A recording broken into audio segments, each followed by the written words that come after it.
Yo, yo. How's it going, everybody? Happy Friday. I have a beer here, so cheers. Hope you all enjoy your Labor Day weekend coming up. Let's see. We got no one in here so far. But yeah, waiting for people to populate and start asking questions. I am late, and I apologize. Thank you for calling me out, John Matthew. I apologize. Was setting things up, so I got about an hour. Then I have my final wedding planning meeting coming up. So yeah, um, I will wait until people populate. For people who have not checked it out yet, my last episode of Buha's Block was on one thing that each Lakers player could improve on for next season. Something that I felt was realistic because I had someone comment on the video that like LeBron's free throw shooting was an example. And while in an ideal world, like yes, LeBron would improve as a free throw shooter.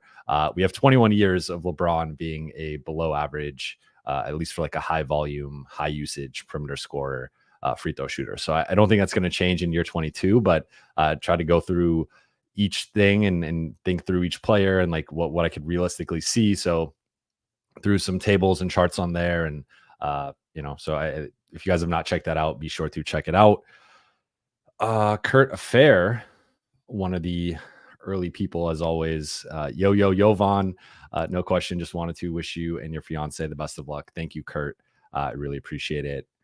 And let's see, next question here from Quabena. I hope I am saying that right. Do you think we see Blake Hinson this season? Probably yes, like technically yes. I'm sure we'll see him in like a garbage time situation. In terms of like real rotation minutes, probably not. And if you look at the Lakers and the way that they've used their two-way guys, if it's not like a veteran type guy that could plug in as like a 10th man, these guys have often tended not to play. So with Blake, like maybe if they're decimated with injuries and it's like Vando and Rui are out and they just need another guy that's like 6'6" to 6'8" in the rotation, like that's a way I could see Blake Hinson playing. But and of course, like if he kills it in the G League and is just dominating, like that's another path for him to potentially get called up. But I would say based on what we've seen, he's like an undersized stretch four. And while that like position could theoretically have some value to the Lakers, I think with a healthy roster, having AD, LeBron, Rui, Vando, and then one of, if not both, Jackson and Christian, I just don't really see the front court minutes for a guy like Blake. So I think it would have to be at least a couple of those guys going down, and then him also simultaneously like crushing it with South Bay, and then those two things kind of leading to him getting a shot in the rotation. So I would say very, very unlikely, but certainly within the realm of possibility, especially because the Lakers could always use more shooting. Let's see. Next question from John Matthew. If the Lakers are thinking about Luka in the future, why not just trade AD and LeBron then? And this is a great question. And this is something that's been on my mind this offseason as the Lakers have a lot of the public discourse, most recently from Lakers owner and governor Jeannie Buss, but also earlier in the offseason from Lakers vice president of basketball operations and general manager Rob Pelinka, and also head coach JJ Redick. A lot of the talk has been player development and the future of the franchise. Clearly, they have not found a player that they have felt has been worth giving up a first round pick or two. Otherwise, I think they would have done a trade like that, had something reach that level. So there's been a lot of talk and investment toward the future of this franchise. And on the one hand, I get it. And with the new constraints of the CBA, it's going to be really important to draft and identify and retain young talent. And that's why I think it was smart of them to retain a guy like Max Christie. And even if it wasn't a minimum contract and it wasn't, a little bit higher than maybe some people thought he deserved, it's an investment in the future. And I really think that as early as next season, a guy like Max Christie could be worth more than the Lakers, signed him to in terms of like an annual value. So, like on the one hand, I get that, and that makes sense. But on the other hand, your best player is 39 or second best, whatever. 39 about to be 40. Your other best or second best player is 31 about to be 32. Like the talk about the future is that the Lakers are in a win now situation. They are in a 1 to 2 year trying to win another championship situation. So for me, like all the talk about the future and the picks and some of the young guys, like that stuff is great.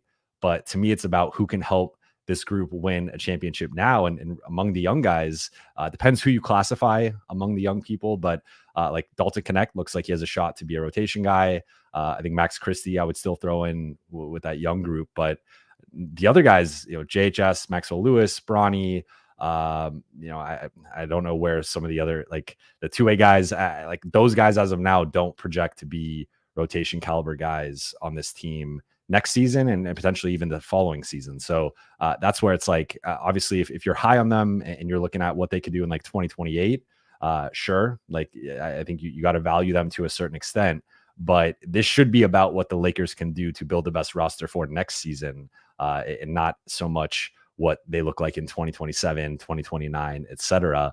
Because really they don't have that young blue chip guy right now, right? Like they have some intriguing rotation or maybe even like, starting level guys, but they don't have that. And if they get an Anthony Edwards or a Luka or whoever they try and go after, the rest of the decade, like that, of course, yeah, like of course, if you add one of those guys, then we're having a different conversation. But as of right now, with the way that things are looking, if you're building around LeBron and AD, it's about the now. It's not about the future. So that's where they've kind of been, like I've been saying, you can't really prioritize the future and prioritize the now at the same time. It's one or the other, and you got to pick. And if it were up to me, I think I would trade both picks. I would lean into making this roster as competitive and as good as possible. I think the Lakers, with the right move or two, have a shot, at least a puncher's chance to come out of the West.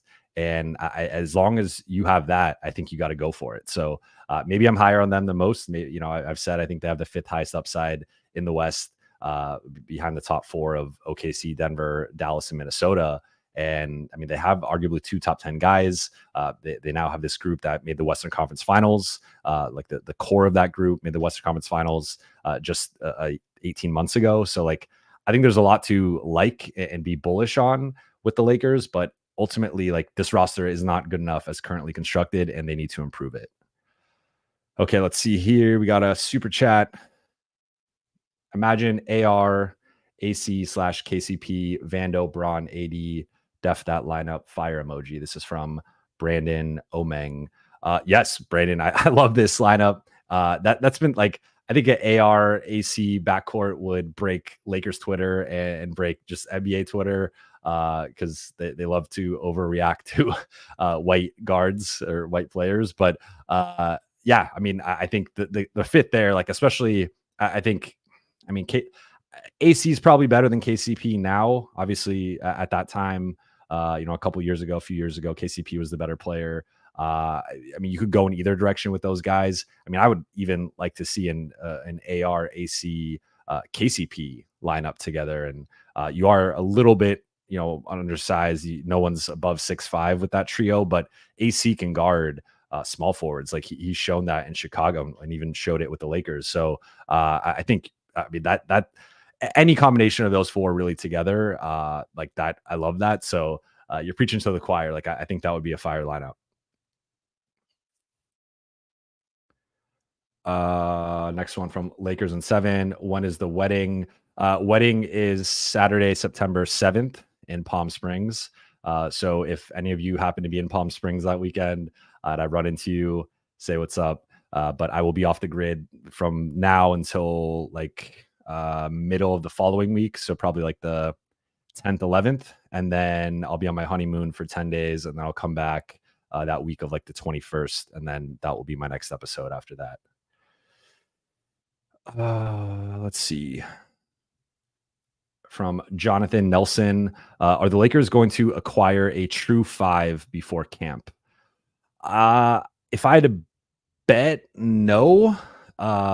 Now, I mean, it seems like all the public, again, all the public messaging has been that even the recent comments from Jeannie Buss, it sounded like this. They want to see what this group looks like under JJ Redick. They want to see what things, just kind of what this group with some continuity, playing the right players, starting Vando or Rui, playing Max Christie more, just like what that looks like. So I would expect this group to at least be the group for opening night, if I had to guess. Now, I think there's always still a chance that they do some type of consolidation trade and dump, a Christian or a Cam or some combination of like the back end minimum guys, a guy or two.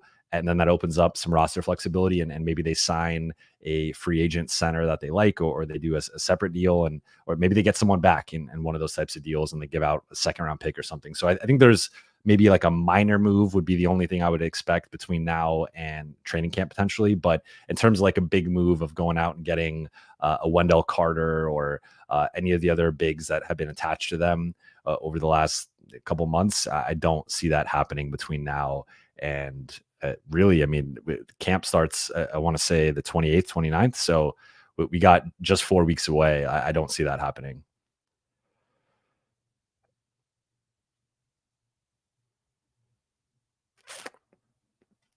This one is from Mitke.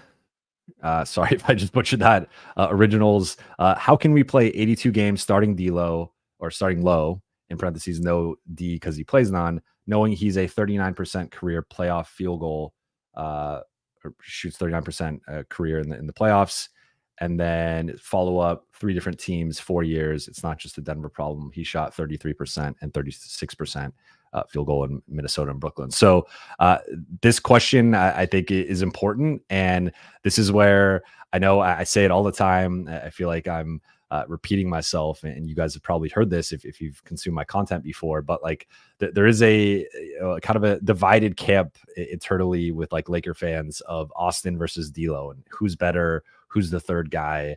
And I think that I've been on the Austin side of that. I do think that D'Lo, that stretch he had, especially about like there's like 2 months there where to me he was the Lakers' third best player, and I would not fight you on like the people that were favoring D'Lo over that like mid-January to like mid-March stretch. I would say D'Lo was the third best player. On some nights he was their second best player, and he played really well. Arguably, I think his best stretch as a Laker, but arguably one of the best stretches of his career for those couple months there. But as I laid out in episode 51 of Buha's Block, going through D'Lo's playoff shooting, he has just really struggled as a catch and shoot guy in the playoffs. He's really struggled with tight contests in the playoffs. And as the intensity ratchets up and as it becomes more about making difficult shots, out of rhythm, giving the ball up more to LeBron and AD and even Austin, as Austin's role has ramped up,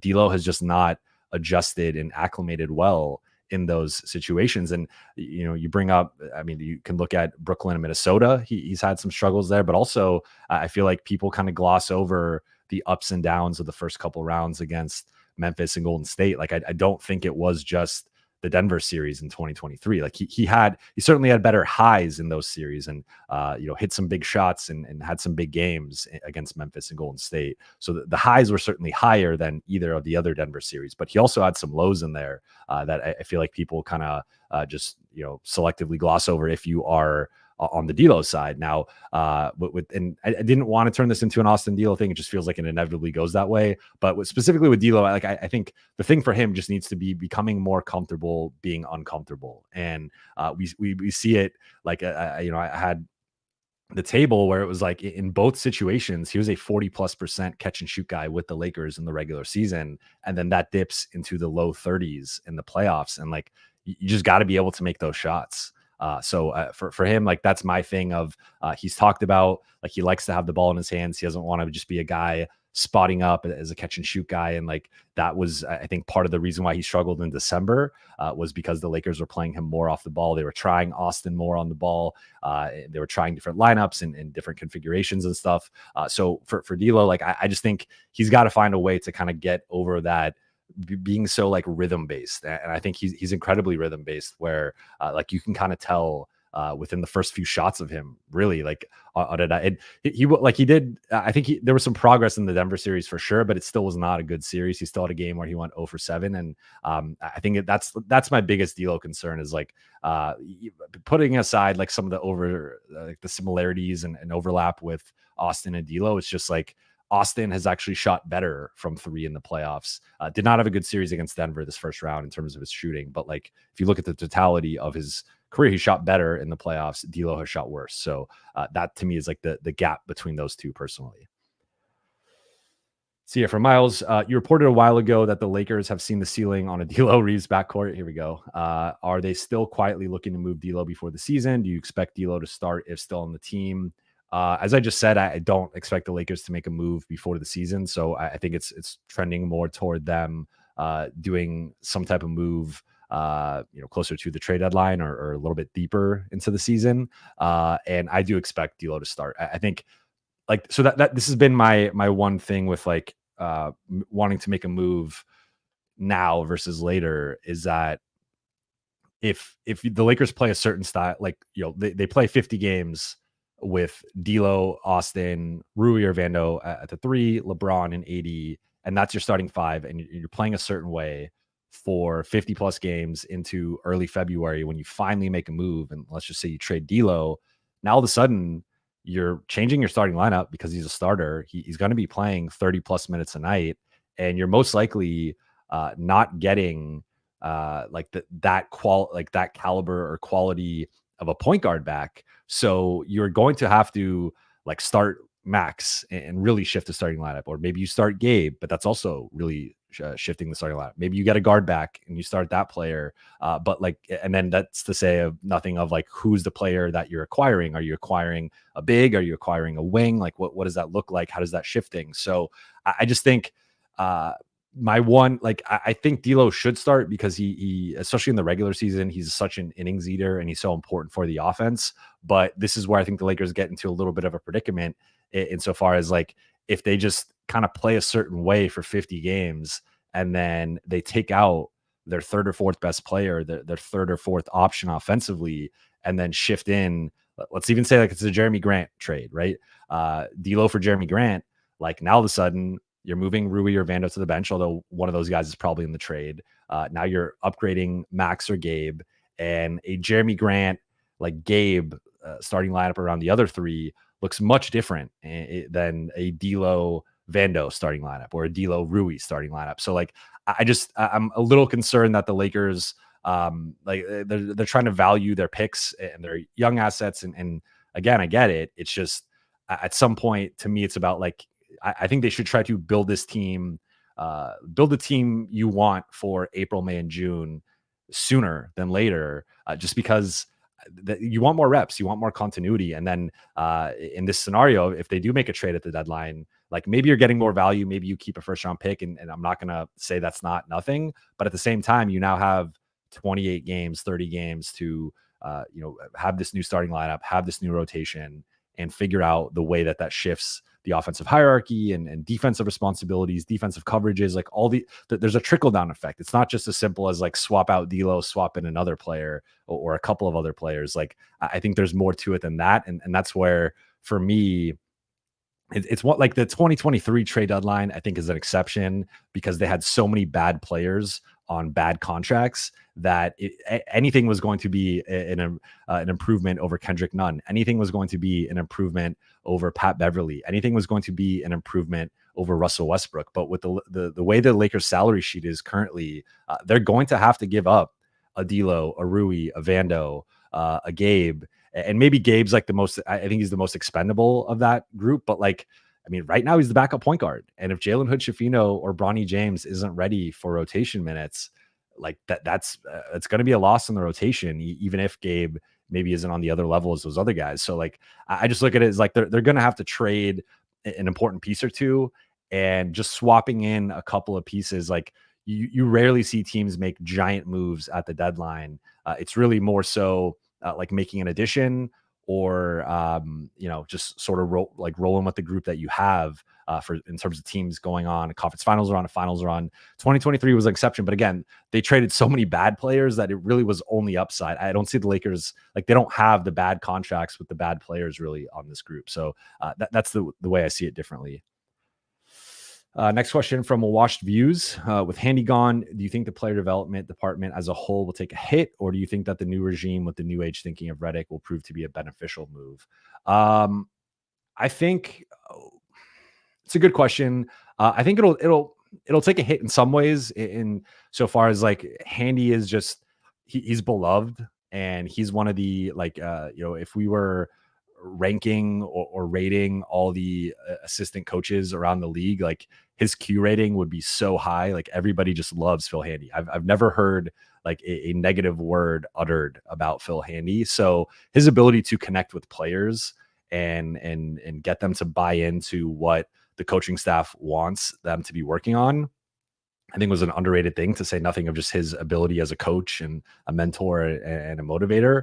So I think from that perspective, like, the Lakers are going to miss that.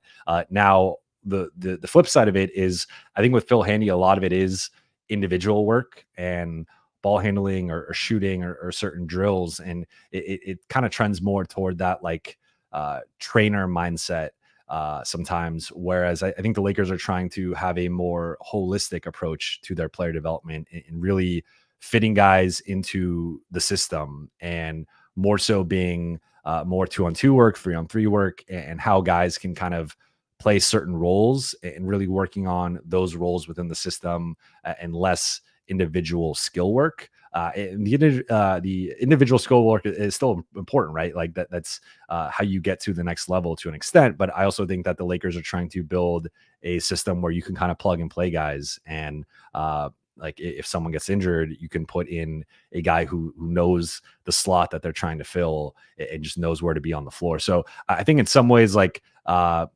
schematics and the system part of it, I think, is an upgrade, and how they fit these younger guys into it is going to be progress from the previous regime. But certainly Phil Handy, in terms of like a skill development coach, is, one of the best in the world, if not the best, or in that conversation. So like, that's certainly a downgrade, I think, from like that perspective. But I think, again, from like a systematic perspective, the Lakers are making a shift with their player development. So I guess time will tell. We'll see. Like, let's check back in 40 games, 80 games in, and where the young guys are at, and if they've shown any progress.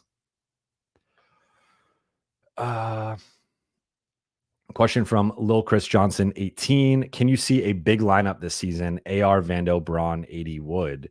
Not as a starting lineup, but I could see this lineup playing. I think Wood, because of his 3-point shooting, can play in some bigger, funkier lineups. And we saw last year, the Lakers played some 80 Wood Hayes lineups together. So that's certainly, I think, within the realm of possibility. I mean, Vando at the 4, like, you probably want to be playing a bigger lineup, I guess, or against a bigger lineup rather.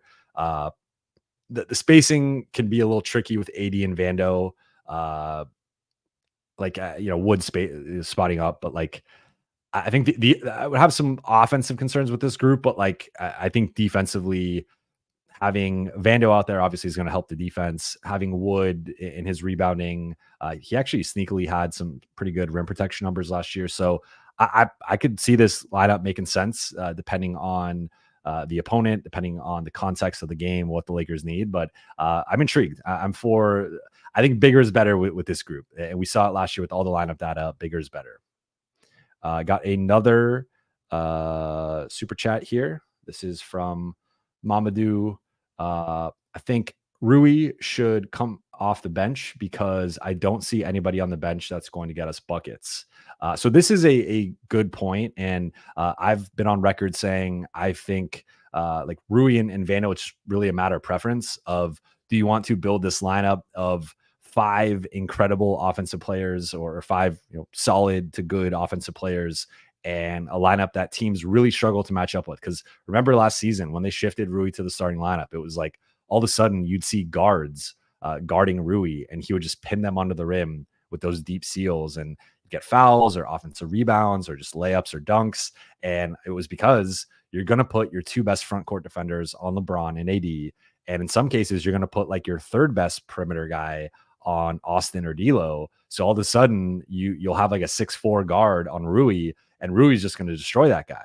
So that offense, just was humming at such a level last year that I think it's clear. Like they won at a 57 win pace, and I don't think they're a 57 win group with that lineup, but like I think they could easily win 50 games. And then with Vando, you go back to 2023 and the success and the way he balances out Austin and D'Lo, and bringing the perimeter defense and rebounding and energy and length and athleticism, and like Vando, I think complements Austin and D'Lo, much better than Rui does. And in some ways, even LeBron and AD with some of the defensive rebounding, it just comes down to his offensive capabilities and the way that teams guard him or don't guard him rather. And you could put your center on Vando. You could put your worst defender on Vando and kind of just hide them and get away with it. So like we've talked about it a lot of the ways that the Lakers started to use him more as a DHO guy in the middle of the floor, a screener, roller, and leveraging the ways that defenses were guarding him against them. And I think the Lakers could do a better job of that. And if I'm JJ Redick, I'm going through the film, I'm looking at all the progress Vando made, and I'm trying to replicate that as best as I can. So to your point about Rui, and I think Rui's rebounding numbers are actually better coming off the bench the previous season. So that's another factor that could support Rui coming off the bench. I would say I think Christian Wood could be featured more offensively. And if he ends up winning the backup spot, or they go with both Wood and Hayes, like I think the Lakers could do well to feature Christian a bit more. And he's another guy that's a rhythm player. So if you get him a couple of post touches, a couple of ISO touches, then all of a sudden he's picking and popping and he's making those threes rather than just kind of being a spot up, catch and shoot, pick and pop guy like all the time. I think sometimes, as Shaq would say, like you feed the big dog and they're going to do the other things that you want them to do. So I would say Christian Wood, I think, can get you buckets. Gabe Vincent is a bit of a gunner offensively. And while I think his shot efficiency could improve and his shot selection could improve, I think Gabe is another guy that could get you buckets. But I also look at it like the Lakers have so many. It's more so like if you're looking at the actual like lineup hierarchy, like you're technically right, but the Lakers also stagger LeBron and AD a lot. So you're going to have combinations of like LeBron and AR, D'Lo and AD with bench groups. So you're always going to have at least a couple of guys who can get you buckets. And then, Max is someone who maybe his offensive role expands. So I don't worry about offense with the Lakers. For me, it's much more defensive concerns in terms of like, I think you can make a case that they only have 3+ defenders in the rotation, and that's AD, Vando, and Max. And like maybe Gabe, depending on how he progresses from last season and just all the injuries. And like outside of that, I just look at the rest of the group, and I don't consider Cam a rotation guy. So Cam would be, I guess, the other candidate. But like I think they might only have 3+ defenders. And LeBron, when he locks in, is a plus defender. But in the regular season, it's just too much to ask of him. So like looking at the rest of the group, it gets that the defensive end is where I'm concerned. So to your point though, like I think there's an argument for this, that there is a way that I could see Rui fitting in more and just being like the sixth man and playing 26 to 28 minutes a night off the bench and drop in 12 to 15 points a night off the bench. Like, so I think that could be the way this ultimately trends. I personally view, I really like that starting lineup together with Rui. And I think with Vando, he needs to make a certain leap offensively. And if he does, then by all means start Vando. I want to see a little bit more of that before I lean that way personally. Okay. Next question from Yo. What are the odds of Rob making a trade before the season? I'd put them pretty low. I answered a similar question earlier. Like I don't like, if anything, I see like a smaller consolidation trade to kind of clear up the back end of the roster, if anything at all. But otherwise, I don't see the Lakers making a move before camp, because that's 4 weeks from now. So I don't like, if anything, it's a small move, but could be wrong on that. That's my read on the situation. Yes. I don't want to butcher your name again. Schmidt K. drop a like, 90 in here, 20 likes. Come on, guys. Let's get the likes up in here. Also, if you are part of the 55% of people who watch my videos and don't subscribe, please subscribe. It would mean a lot to me if you do. And if you are continuing to watch them, just please subscribe. I would appreciate it. Okay. Schmidt K. Okay. Schmidt K. I hope I didn't butcher it again, but Momo2323 hair tutorial incoming, hashtag no Diddy. I could do a hair tutorial if you want. I've trained in the dark arts of hair care, and it took me a while to find a haircut that I liked and hair products I liked and all that stuff. So I would say that the short of it, 2 keys for good hair, or it depends on what you're going for. If you have long hair, short hair. So I'm talking about like my kind of hair, and I have a very straight hair. And I would say it's like short to medium length. I use a sea salt spray, which kind of helps with the volume, and sort of like it's been kind of a game changer for me in terms of like coming out of the shower, use a sea salt spray to kind of style it first, and then the blow dryer is the big one. And for some guys, they do not want to touch the blow dryer. That's a step too far for them. I get it. For me, it's been, and I've been blow drying for a long time now at this point, but the sea salt spray was more of like a last like year or so addition that I think took my hair to a different level in terms of like keeping the volume. It's more so keeping the volume up for a while, but that's enough hair talk. Let's see. Anthony, hi Jovan. Would you rather have KCP back or Kuzma back? Ooh, that's a good one. If you asked me this a year ago, I would say KCP, but currently I would say Kuzma. I think KCP has regressed a little bit, and maybe I'm overreacting to last season. But if you look at his recent shooting has taken a bit of a nosedive, and he's already past. I want to say he's past 30, if I'm not mistaken. So I would take Kuzma, younger, bigger. I mean, I think in general it's just better, but like I also think Kuzma, like he wanted to spread his wings and not be like a 6th man, third forward type, and he went out and did it. And now if he came back, I would really like that starting group of Kuzma, LeBron, and AD together. I think Kuzma has grown as a shooter. I think there's different ways to use him offensively. I think defensively, he's not quite at the level that you necessarily want from like the wing stopper type. But if he really buys into the role, I think Kuzma would be a great fit there as the third front court guy. KD, Jovan, when do they report back? So media day is the 20. Let me check my calendar quickly. I want to say it's the 28th. Sorry, it's the 30th. So media day is the 30th. So that's when the Lakers officially, like, they'll go through a walkthrough or something after that, and then the first will be technically the first day of training camp. So basically a month from now.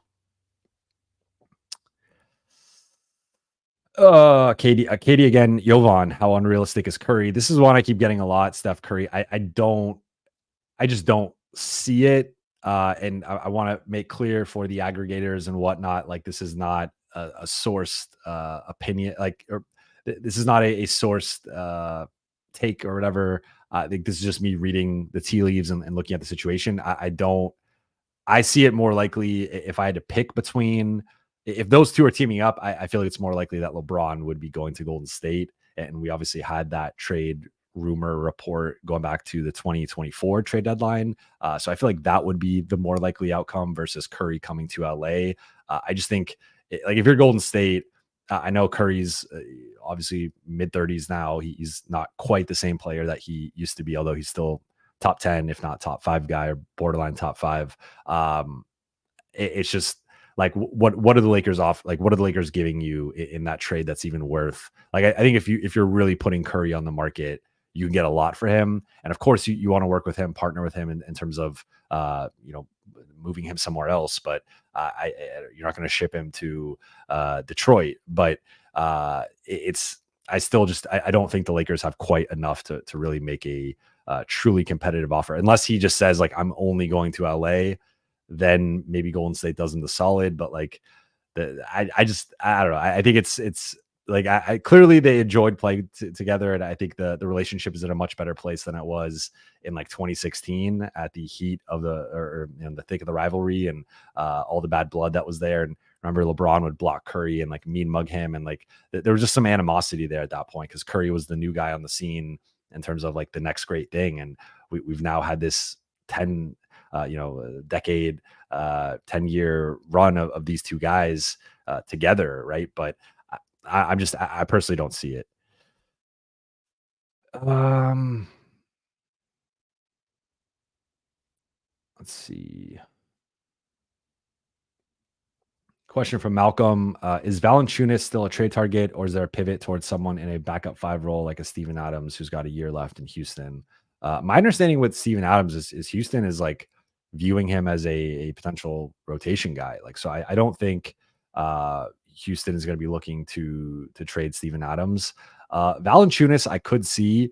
Now, I did in one of my, not this past mailbag, but the mailbag before, I answered like what bigs could make sense for the Lakers. And I want to say I had Valanciunas, like I ranked like 9 guys and I had Valanciunas like 8th or 9th. Like I personally have not been a big Valanciunas guy just because like at his value, $10 million, whatever, like that's fine. I just think people are underrating how bad he is defensively. And I just go back to like one of my favorite things to do is I remember the bubble, go back to the bubble with the Lakers and the way that they disrespected Russell Westbrook and had Anthony Davis on him or Markieff Morris, Kyle Kuzma, and they just ignored him. And that was a really pivotal part of their strategy against the Rockets and their success against the Rockets. And then they go out and trade for that guy who could not make a shot outside of 16 feet. And it just never made sense to me. And I look at a guy like Valanciunas, it was like the Lakers played him off the floor in that regular season finale. And I think Willie Green kind of overreacted, and there was probably second unit shifts where Valanciunas would have made sense, but and he played a little bit more in the second game once they played in the play-in. But like Valanciunas as a pick and roll guy, like really his primary defensive value is like a post defender, and I think the Lakers need a big bruising guy, but his inability in terms of moving his feet as a role guy, as a rotation guy, or defending pick and rolls, and then as a backline rotation guy, he's never been much of a rim protector. So I just think while he is really talented offensively, and he's got that like knockdown 15, 17 footer. He's even expanded to the 3-point line. He's a really good rebounder still for a center. It's just the defense to me is the thing where I'm like, I think people have like either overlook it or aren't factoring in how bad he is defensively, in my opinion. So like again, if it's Jonas Valanciunas or the current big man group, like I would rather have Wood, him over Wood or Hayes, obviously. But I think there's better like a guy like a Wendell Carter or even a guy like a Clint Capella, who I talked about, like his rim protection numbers were sneakily elite last season. One of the best finishers in the league still with his lob finishing and dunking and whatnot. So like, I think that guy would actually be like a supercharged version of a JaVale Dwight compared to a guy like Jonas Valanciunas, who's still very limited defensively. So that's my Valanciunas take. Now, as for how the Lakers feel, there was some interest, obviously, and he was on LeBron's list. So I think the Lakers will probably revisit that, but I don't think there's as much interest as a guy like a Wendell Carter or some of these other guys that have popped up. So I think I view him more as like a mid to low tier trade target for them. Let's see, another super chat. Oh, well, I appreciate it, Dipsy Doo. Thank you very much. Let's see. I'm trying to see if I missed any.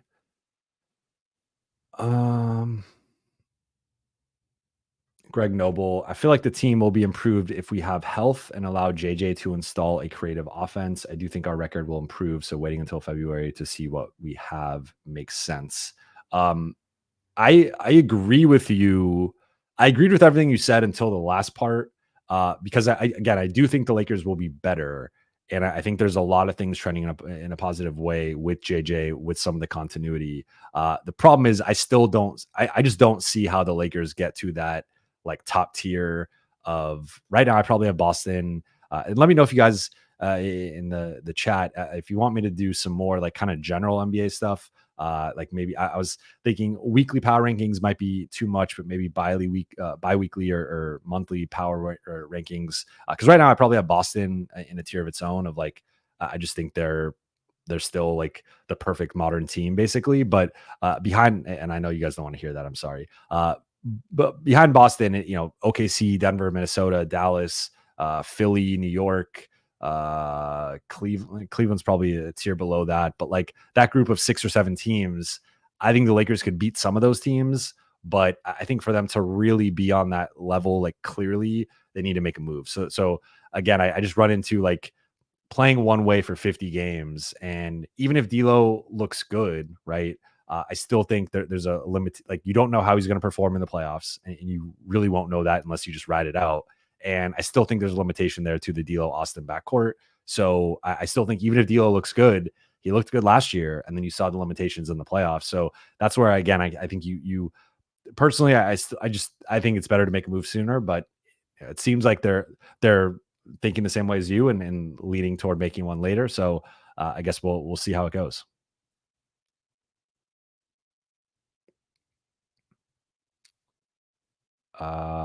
Jovan, what number will Maxwell Lewis wear? Is he changing his number? That would be news to me. I thought he was 21, but um, KD, Jovan so is JJ not going to get an interview till media day, not talking like podcast or radio appearance? That would be my guess. I'm trying to get him for a feature story that I'm working on with him, but my understanding would be he's not going to be doing any media. I mean, maybe he does a podcast or something, but here we go. Dipsy do again. Thank you very much. I know it's a retread, but I think we should bring back Lonzo Ball back. Perfect fit next to AR, LBJ, and AD. Use the rest for a wing or center. Thoughts? I like Lonzo Ball, but there's obviously a lot of caveats here. His health, his contract, and if you get him for free. But let me see here quickly what Lonzo is making contract wise. I'm pretty sure. So he signed a 4-year, $80 million deal in 2021. So he's making expiring contract, but he's making 21.4 million. So just to get to that number, and remember, the Lakers are $45,000 under the second apron. So they have some restrictions where clearly don't want to go over that 45,000, but they can't take back more salary in a trade. Otherwise, it would hard cap them at the first apron, and then they'd have this cluster bleep of trying to get under the first apron. So like they can't do that. So they would have to send out at least $21.4 million. And I guess you could do something like, now you're talking about Vando and Gabe, or Rui and Max. Like I mean, that just doesn't make sense to me. If Lonzo gets bought out or he gets traded and waived or something, totally. I think he's worth a flyer. And as a minimum guy, like bring him in. And Lakers would have to have a roster spot. And this is where having some of these guys at the back end of the roster is problematic, but that's a whole other conversation. But I think, to your point, like, and we're talking about Gabe being the backup point guard, like Lonzo could make some sense. And I think, if he can get back to like even 70 to 80% of what he was as a big guard, a guy who could push in transition, really good playmaker, and then also a plus defender in the backcourt at 6'5", 6'6", like that could be a very like he could have. I could see him having like a Sean Livingston, different players. So he's not going to have the automatic 14-foot jumper necessarily, but I could see him having like a Sean Livingston type second half of his career, where like the injuries just kind of sap who he was as a player and his ultimate potential, but he could still, because he's so talented, because he's so skilled, and because he's so big for a guard, he could still have an effective second half of his career. So I could totally see that for Lonzo, but the current price of 21.4 million, I don't think that makes sense, especially because you'd have to give up basically 2 rotation guys and likely a starter, and that's just too much for me. Let's see. Mamadou, anyone else scared if LeBron or AD goes down? Yes, yes, you can count me in that group that is scared. Lakers actually showed last year if LeBron goes down for a short period of time, you could just rely more on D'Lo and Austin and AD and even Rui. I think Rui had some big games without LeBron, so I actually think they could get by without LeBron again for short periods of time. You don't want to be a month without LeBron. You don't want to be playoffs without LeBron. Obviously, like LeBron is LeBron, but AD is the one where, and this is where again, having 2 minimum guys as your backup fives, like it's just AD with his injury history. Thankfully for the Lakers, he was not injured last season. But if AD goes down, it's Swiss cheese in the interior, and you're now relying on Christian Wood or Jackson Hayes at the 5, and or you're going. We've seen them go small before with like Rui or LeBron at the 5, and sometimes those lineups are good, sometimes they're bad.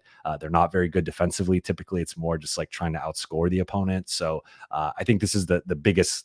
This would be my biggest injury concern, or probably my biggest concern with next year's Lakers. Period is just if AD goes down.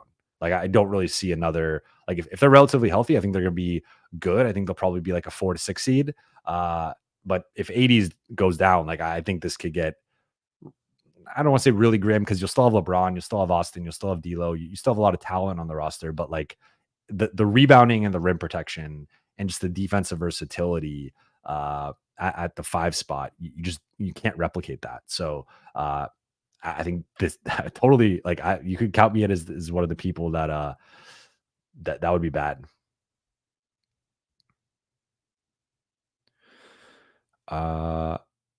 Yeah, Westwood here saying Zoe has to be bought out for that to make sense. Totally agree.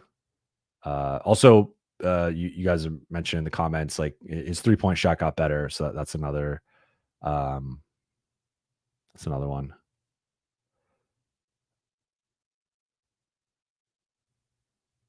Yeah. Yes. Okay. Maxwell Lewis is going to have to change his number for Coop's retirement. This is from Odenek. Yes, you are correct. And I don't know. There's that one guy on Twitter who always tweets out the jersey changes. So I would recommend. I haven't heard of what his new number will be. Jama, Boston just signed Lonnie Walker. Yeah, so it's an Exhibit 10 deal, which really shows like 18 months ago, Lonnie Walker is helping the Lakers win a game in the conference semifinals. 18 months later, he's not even getting a minimum contract. He's getting an Exhibit 10 deal, which is the basically a training camp invite, non-guaranteed. And I think he has some guarantees in there in terms of like, I don't know, 50,000, 100,000, something like that. But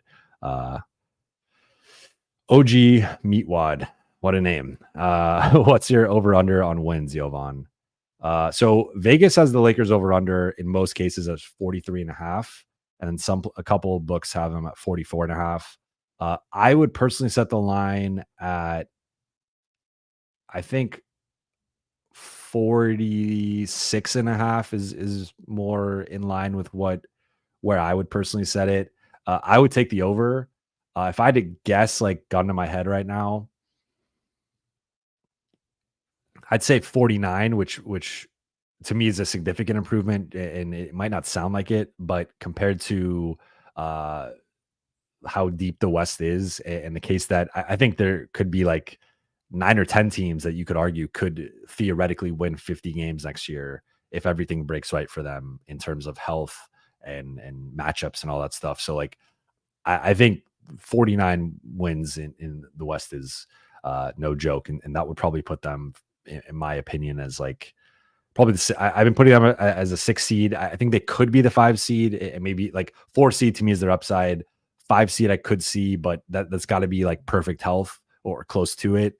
So I think 6 seed is like baking in 80 misses 8 to 10 games. LeBron misses 10, 12 games. They don't have the same level of health as they had last season. I think that, but offset with some improvement, some continuity, eventually a trade, JJ playing the right guys, a better scheme, better system. Like that's where I see the offset, like as a net for 2 more wins. But let me know what you guys think in the comments on here, how many wins you have the Lakers and where you'd set the over under. Tron Force, we have to trade D'Lo by the trade deadline, or we lose him for nothing. Yeah, probably. Although clearly he didn't have much of a market this past offseason, and he's coming off, what I thought was one of the best 2 to 3 month stretches of his career. Didn't have a good series against Denver, so I think that kind of poisoned the well with his free agent market. But it felt like this past summer would have been when D'Lo would have left and gotten the bag somewhere else. So not saying it won't happen. And if he has another good year, then that's certainly within the realm of possibility. But yeah, I mean, certainly like there's a chance he just leaves or the Lakers decide they don't want to keep him, and you kind of lose that asset. So that's why, to me, I think we've been headed down. Like, they were trying to trade D'Lo last year all year, and they thought there was a chance he might opt out, and obviously he opted in, and like they were trying to trade him for that month there, all of July. And so I think we're headed. It's kind of like the Russ situation where we're headed to toward this inevitable outcome. It seems like, whether it's him walking or him getting traded, him not being a Laker at some point. And that's why I just think it's better to rip the Band-Aid off, do it sooner than later.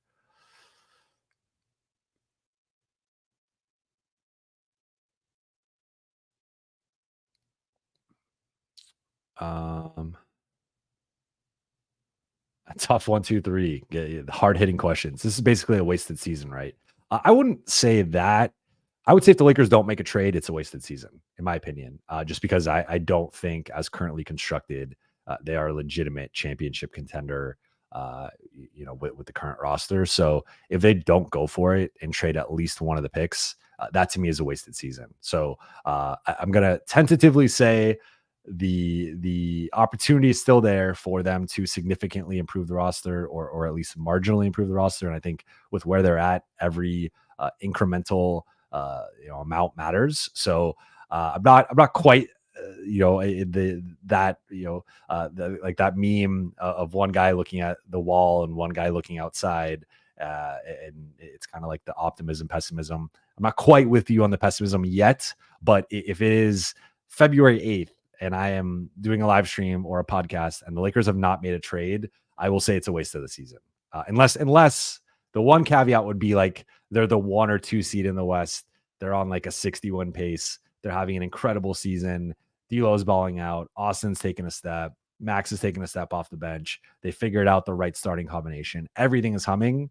Then that's like the one caveat. But if they're not, and if they're a 6 or 7 seed or an 8 or 9 seed, they don't make a move, and it's just clearly looking like they're probably going to be like a first round and out team if they even make the playoffs. That to me is a wasted season, because that was preventable if they were willing to put the picks on the table this summer.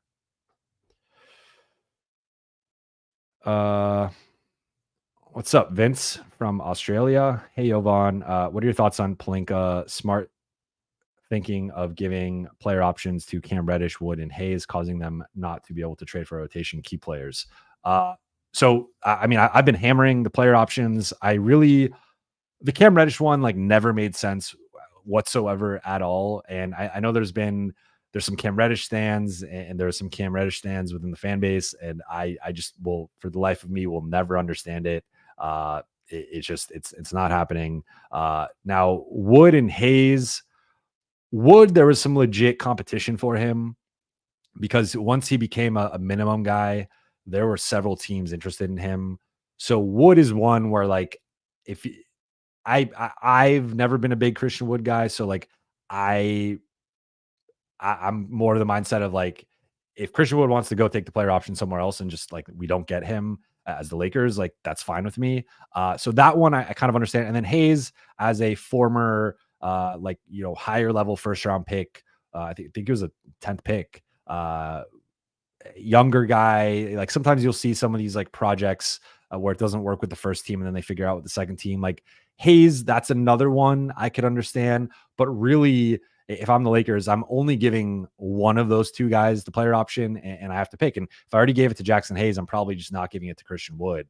So I think like you could have made the case one of the three, but to give all three of them, and then to also give D'Lo, and the reason why you gave D'Lo the player option was because you were negotiating for him to waive his like de facto no trade clause, so you could try and flip him. And then you also didn't end up trading D'Lo, and now he opted in, and now you have all these 4 guys on your roster that prevented you from. And obviously with D'Lo, like you'd rather have D'Lo on the roster than lose him and sign like a non-taxpayer guy. Like if it was take D'Lo off and put Jonas Valanciunas on, I think this is a worse team. So like in some ways, D'Lo opting in helped them, but with the 3 minimum guys, like Cam Reddish might be out of the league right now if he did not have that player option. I think Christian Wood, with the way that his season went in the second half, the injuries and stuff, I don't know. And then I think Jackson would have found a home, but you could make a case all 3 guys, like Lonnie Walker wasn't signed to a contract. He's signing an Exhibit 10, and I think he's better than all 3 of these guys, arguably. So, I mean, there's a chance that these 3 guys could not be signed right now. And the fact that they have guaranteed contracts on the Lakers can't just waive them or stretch them. Like that's still going to hit against their salary, and it's still going to be an issue. I mean, that was a mistake. And I don't think it was as clear of a mistake at the time, though. For me, again, the Cam Reddish thing never made sense. Again, if Cam Reddish wants to go sign somewhere else for a player option, go take that. But Wood and Hayes, again, one or the other, but not both. So yeah, I think it's a big deal. And this was something that like it popped up when I was starting to look at how things were going to play out in free agency, like 2 weeks beforehand. I was like, they're probably going to just not be able to make a move. And this is insane. And that's ultimately what ended up happening. There's big roster crunch there. Woulda, coulda, shoulda got Myles Turner before camp in the Westbrook situation. Yeah.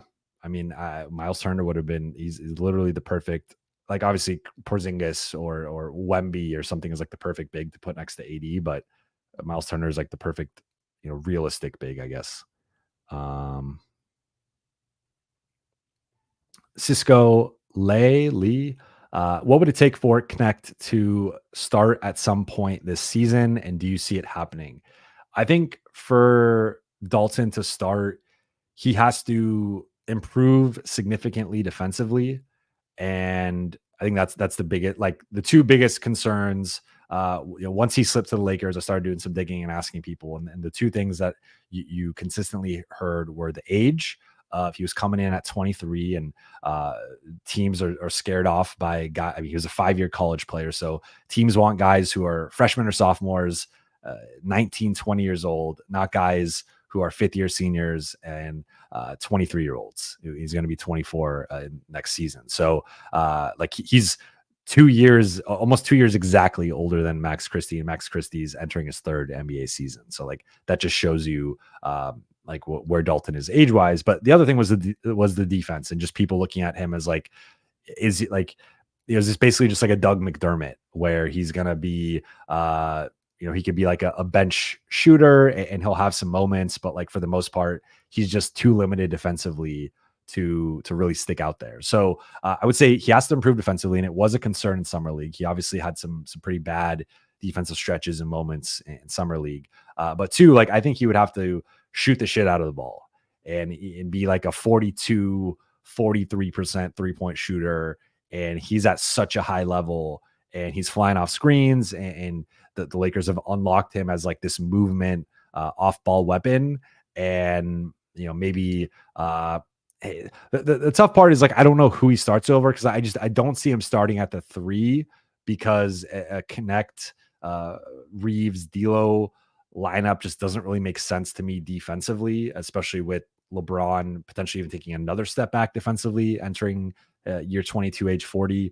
So I don't necessarily see that, but and then like saying, is he going to start over Austin? Like, I think Austin, like things would have to go incredibly wrong for Austin for Dalton to start over him. And then D'Lo, like now you're shifting Austin to point guard, and like maybe that works, but so I don't really see a realistic. I'm just kind of talking through this here with you. Like I don't see a realistic outcome for Knecht to start, because I just don't see.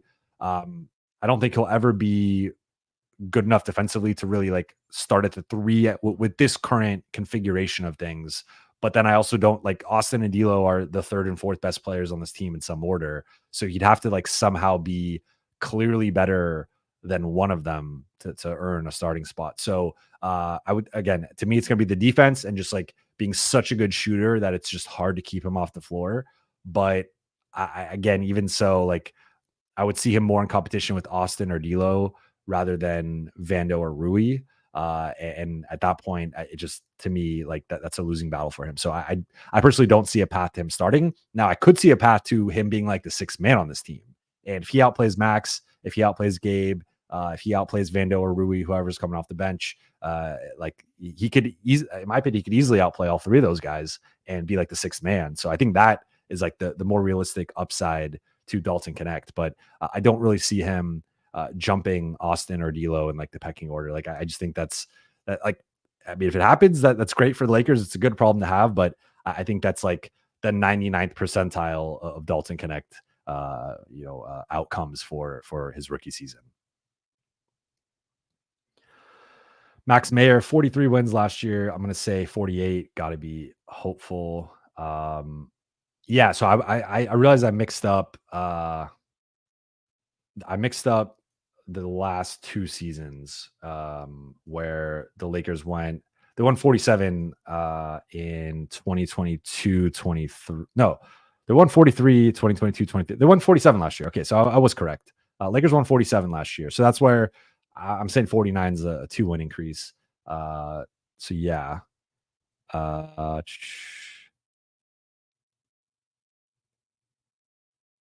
Let's see. Okay. So I see you corrected yourself, Max Mayer. That was back then. Mr. Hitstick 42. Buha.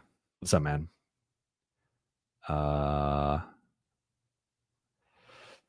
Cisco, why can't Christian Wood do his Bam Adebayo impression this season? And if he can, can't he be the perfect pairing with AD? I appreciate the question. I've got to say, I don't think it's possible for Christian Wood to do his Bam Adebayo impression. I just like the gap between those two defensively is like one guy is a perennial defensive player of the year candidate. One guy is historically been a bad to below average defender at the position. So I think it's now, again, I will say I think Christian was really effective next to AD. And that's where it's like, if Christian, between Christian and Jackson, I like Jackson better as the lone big and Christian better in lineups next to AD, where like if you remember, it would often be one or the other, where like Christian or AD is kind of funneling a ball handler on a drive or something into the other one, and that's where they're getting like a weak side block or they're funneling them into that contest, and now you have basically 2 7-footers contesting at the rim. So Christian's rim protection was actually pretty good last year statistically.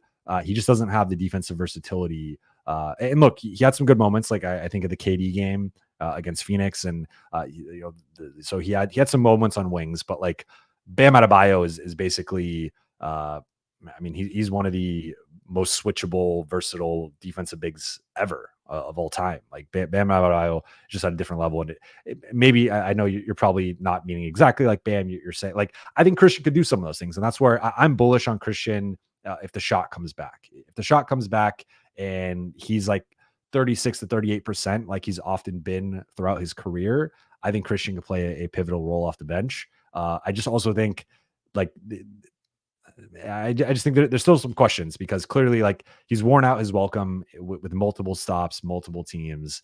He has this certain perception around him, around the league, and obviously he did not have a market. Otherwise, he would not have opted in for a minimum player option. Like you don't opt into a minimum player option if you have a market. So that like there's some red flags for sure with the Christian situation, and I see a path to it working out. I just also am like, why has he not been able to stay in most situations for more than a year and a half? Why does he have this bad reputation around the league where anyone you talk to just kind of starts shitting on him? Like it's just, I don't know.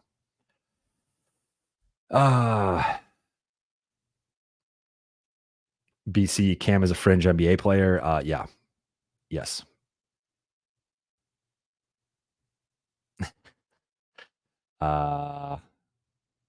This is one of my favorite chats.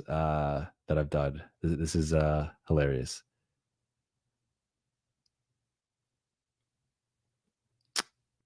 Uh, yo. Cheers from Europe. I guess it would be bad for us if Dalton got minutes. That would mean Max Christie doesn't make his third year breakthrough. So yes, kind of. So the way I've slotted the rotation is um, technically I view LeBron as the starting power forward, regardless of if it's Rui or Vando as the other forward.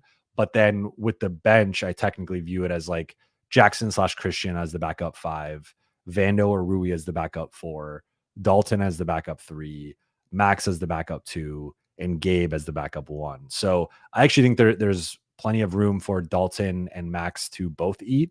And I think but if we're looking at the rotation and we're looking at the potential outcomes for the Lakers this season, again, I think AD and his ability to stay healthy, and the Lakers' ability to potentially trade for a big or acquire another big, like that's kind of like the big, no pun intended, like storyline or sort of like swing factor. But a close number two for me would be Dalton Knecht and Max Christie, and like how those two guys grow and develop this season. Because if those two guys, like if Max Christie was really just being held back by just not getting a consistent role and playing behind Cam Reddish and Gabe Vincent and Spencer Dinwiddie, and all of a sudden he's unleashed and he looks really good, like that kind of swings the Lakers projection a bit. Like if Dalton Knecht is a rookie of the year candidate, that swings the Lakers projection a bit. So if you're looking at like the best case scenario outcomes, it often has to be a young guy popping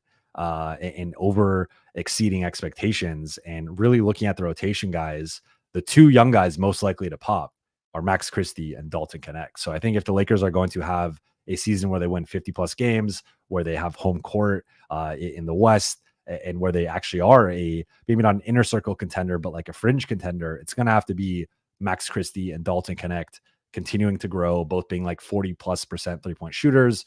Dalton is better defensively than he was in summer league. Max can be a stopper, and him and Vando together, like tag teaming, and like him, Vando, and Vincent, those three, like being good defensively together. So I think I would say it's not an either or with Dalton or Max. I could be wrong on that, and maybe they go Jackson and Christian as like the 4-5. And that slots like Rui or Vando at the 3, and then it is like Max versus Dalton for backup 2. And so maybe I'm wrong, but my guess would be one of Christian or Jackson, then Vando or Rui, then Dalton, then Max, then Gabe. BC, no team has won an NBA title seeded lower than third since 1995. I mean, that's a really good point. Like you got to be an elite seed in the regular season. And to your point, that was the defending champion. That was the Hakeem Rockets.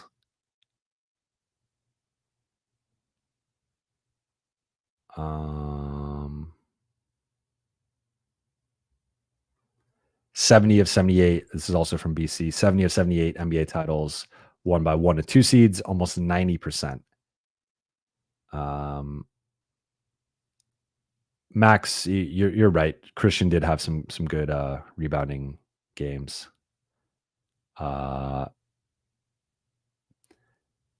Schmidt-Key. I'm trying to get it right. Wendell Carter Jr. / AD or Walker Kessler / AD would be nuts. Trade the effing picks, Rob. Yep.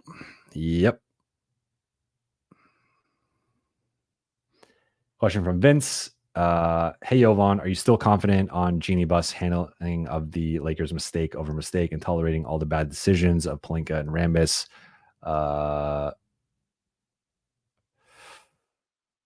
Well, so I mean, it's a good question. I would say if you wanted to get the Lakers pushback on that, I would think they would say Rob Pelinka presided over an NBA champion in 2019-20. Like that was a roster that he constructed. Magic had left, obviously the summer before, and he has and that was what, 5? I mean, not even 5 years ago. So I clearly think we've gone through it here. KCP, Alex Caruso, Kyle Kuzma, Russell Westbrook.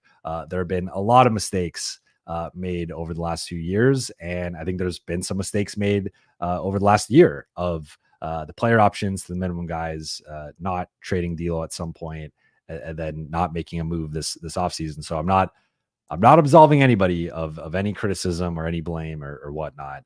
But at the same time, there was a pre-existing relationship there, obviously with Rob and Jeannie. He was Kobe's agent, and in some ways is a representation of him. And obviously with the way that that situation ended tragically, like I think Rob has been a pillar of the Lakers organization. So I think it's gone a bit deeper than just basketball or being a GM in some ways, but also this is a guy who presided over a championship, and that builds a certain level of goodwill at a certain Teflon shield for a while. So if we're here in 2028 and the Lakers have not had another successful season of like 50 plus wins or like a deep playoff run, I think we're probably having a different conversation, but I still think it's going to be a few more years of rope or evaluation before things are decided in either way. So I know you guys aren't happy with that answer, but that's like I've continued to say, anytime I get a question about Rob, like my understanding is his job is safe. He has great job security, and that's not going to change. So that's all I got for you there.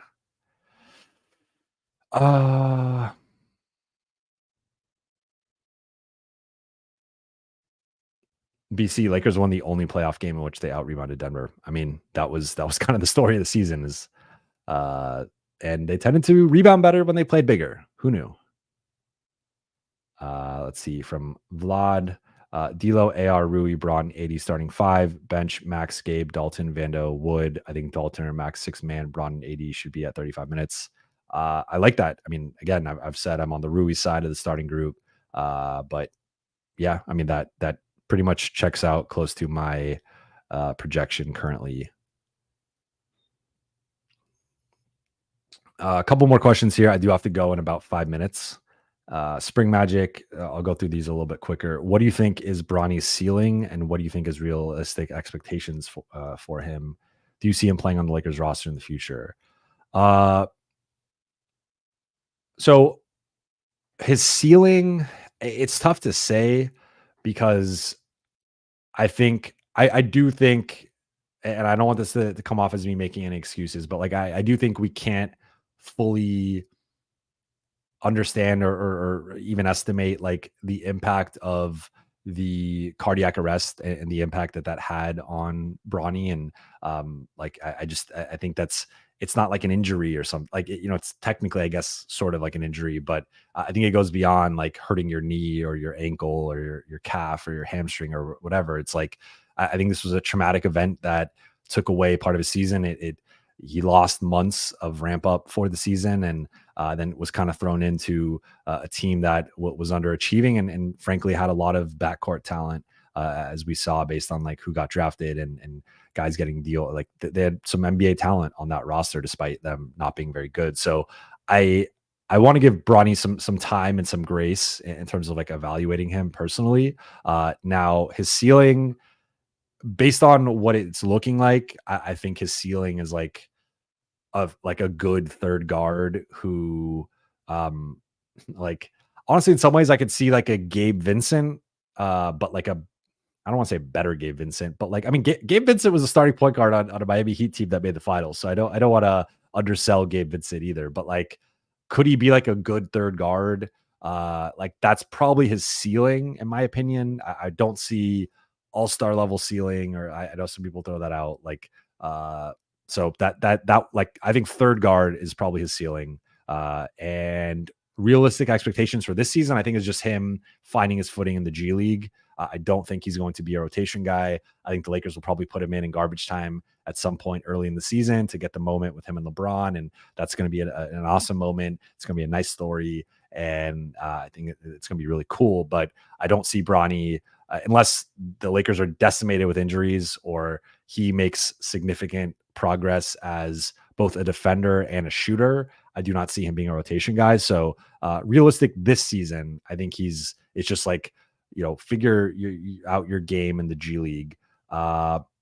And playing on the roster in the future, I think potentially the following season, if he makes a certain level of progress, like could like I view him in that like Avery Bradley, and like maybe Avery Bradley's like the high end, and even Avery Bradley was a top prospect, although Bronny did have, he was a McDonald's All American, and so like he was a top prospect coming out of to USC. But Avery Bradley is probably the high end, although even then, like Avery Bradley was a starter, so I'm maybe projecting a little bit lower. And then like Davion Mitchell, who's more of like a mid to back end rotation guy, might be like a more realistic outcome. So I think again, though, it's too early to tell like what his offensive skill set fully is, like, because the shooting has not been there.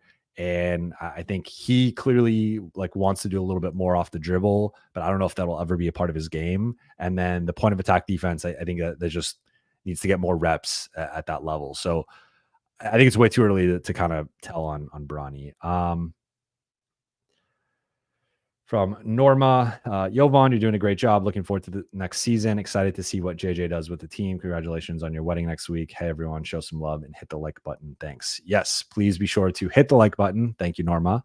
And again, for the 55% of you who watch my videos and do not subscribe, please consider subscribing if you are among that group after this. And Baby Drew, the poster king, Baby Drew. I see it like now. I think people forget how good Drew. First off, I think Drew Holiday is like arguably the most underrated player in the league. I think he's also arguably the most underrated defender in the league, even though he's considered an elite defender. Like Drew is special. Drew is also an all-star, and that was not largely, but like in part because of his offensive production. So the one thing with Bronny is like he has not shown any flash of like being like Drew offensively, and even defensively. I think like Drew is just he's a weird guy. He's kind of in that like Andre Iguodala, like what was and they also had both played in Philly earlier in their careers where they had success as all-stars, but like kind of that guy who's like taking a step back for the sake of winning and is like the ultimate role player now. But like don't get it twisted. Like I mean, Andre Iguodala was still at a certain like could have been a starter and like maybe like a second option on some teams, but was accepting that 6-man role with Golden State. And then Drew Holiday, I think, still could be a number 2 on a lot of teams, but is number 3, number 4, number 5 on Boston. So like I get what you're saying though, like the skill set, the archetype. So I get you. I also want to make sure Drew gets his flowers. BC, realistic expectations, be better than JHS. I mean, that might not. Yeah. I mean, yeah, that's possible. Sky Falcon 5, if he's a rotation guy in a few years, that's a win. I agree. 55 pick, like how many 55 picks can we name in NBA history? It's hard. And really the only ones we can name are because we had to learn them because of Bronny and to compare him for the people who didn't like his contract. So yeah. Okay. Couple more here. Again, Jovan, I think it is obvious Lakers front office does not want to commit to this core. So we have our pick in 2026 at the end of the season. And I love AD, my favorite player, but rebuild. Thoughts? I think so. I don't think the Lakers should rebuild currently. But what I will say is, again, to go back to the wasted season question, if they don't make a trade and they don't go for it this season, then I think you have to have the tough conversation next summer of, does it make sense to retain LeBron? Do they try and sign and trade him somewhere else, or does he opt out and leave? And then with AD, it's like, do you want to stay here? What is the next iteration of the Lakers looking like? Like, I think on some level they owe it to those two guys for helping bring a championship and honestly not really delivering their end of the bargain the last few years with the roster. So in the Westbrook disaster. So like, I think if the Lakers aren't going to go for it now and aren't going to go for it this season, I think next summer is a pivotal summer in terms of just like, do we blow it all up then if I'm them? But for now, I'm the door is open for opportunity and to make a move. And if they don't, then like, because I mean, let's go back to 2024 trade deadline. The messaging was we're going to have as many as 3 picks to trade this summer and to take a big swing or two. They did not take the big swing or two, and they're running out of time to take the big swing or two. They got until February 6th. So they got, 6 months, but if those 6 months come and go, you don't make a move. At some point, you can't keep kicking the can down the road and saying for this. It's like you don't believe in the group, right? Like I think the next 6 months are going to really show how much they actually believe in the LeBron AD pairing. So that's what I'm looking for.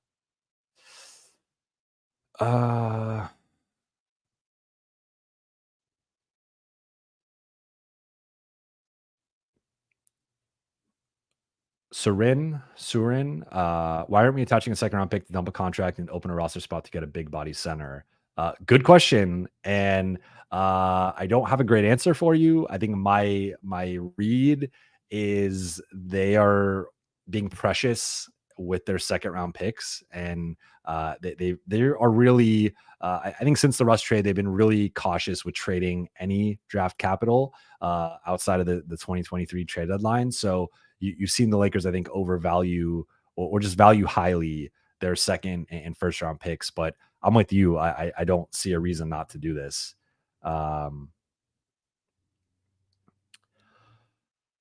Tofiish, is Marcus Smart at point what the Lakers need? I don't. I mean, I like the Marcus Austin backcourt. I think at that point though, I don't think D'Lo makes sense for Memphis, so you'd have to reroute him somewhere else, and that's been a challenge for the Lakers. Has been looking at like trying to get DeJounte. They couldn't find a third team to reroute D'Lo to, so if they could find a third team to reroute D'Lo to, like yeah, but I just don't know.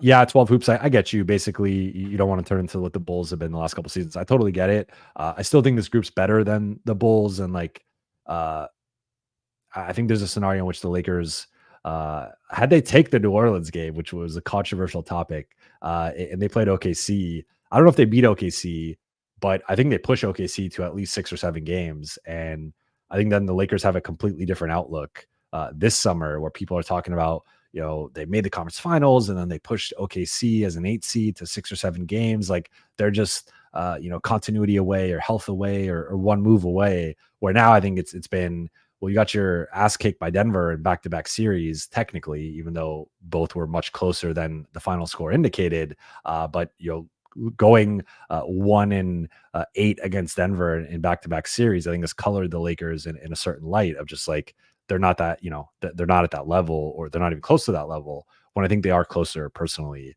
than people are suggesting. I'm not sure what you mean by this, Gemini. Did you notice the FIBA 3-point line? As in like it's closer? As in what about it? And Jama, Kessler is cheap. He's cheap in terms of his contract. He's not cheap in terms of the asking price. And that's been the problem here. It's just been Utah wanting a couple firsts for him. But I think this is a good point to wrap this up. I really appreciate you guys spending this Friday afternoon, Friday evening, wherever it is for you, with me. I ended up not drinking my beer. It's probably warm and stale now, but just wanted to keep the conversation going. And I'm a bit of a lightweight, so I didn't want to get tipsy with you guys. But so I will be back again. Programming note: next week I'm getting married on September 7th, so I will be off next week. No episode of Buha's Block, no live stream, but then I'll be back the following week for probably a Tuesday or Wednesday show. And then the next week I'll be on my honeymoon. And then the following week I'll be back with some preview content. So be on the lookout for that. Again, thank you guys for watching. And if you are a part of the 55% that do not subscribe, please consider subscribing now. And yeah, I tried to get to everyone. Tough 1, 2, 3. We need tipsy Jovan next time. You know what? That might be the move for the post wedding. Maybe I'll do a show and then I'll do a live stream then. But appreciate you guys, and I will talk to you soon.